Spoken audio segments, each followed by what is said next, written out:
AP PCC chief బాధ్యతలు చేపట్టిన రోజే వైఎస్ షర్మిల అధికార ప్రతిపక్ష పార్టీలపై తీవ్ర విమర్శలు చేశారు. రాజకీయాల్లో రాజకీయ పార్టీలు ఆరోపణలు విమర్శలు చేయడం సర్వసాధారణం.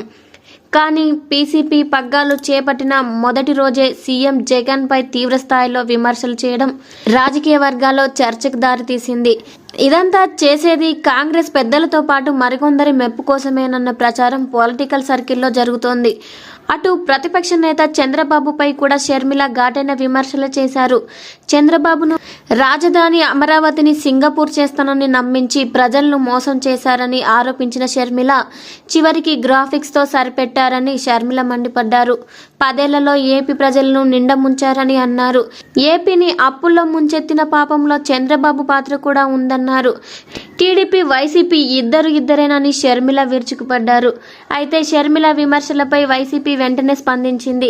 వైసీపీ నుంచి కూడా అదే స్థాయిలో సమాధానం వచ్చింది. కానీ టీడీపీ నుంచి మాత్రం ఒకరంటే ఒకరు కూడా షర్మిల విమర్శలపై స్పందించకపోవడం మాట్లాడుకోదగ్గ విషయం అయింది. సీఎం వైఎస్ జగన్ ని ఎలాగైతే సీఎం కుర్చీ నుండి దింపడానికి వైఎస్ షర్మిలను చివరి అస్త్రంగా చంద్రబాబు ప్రయోగిస్తున్నారని వైసీపీ ఆరోపిస్తోంది. సబ్స్క్రైబ్ చేసుకోవచ్చు కదా. Tick tick. బాయ్.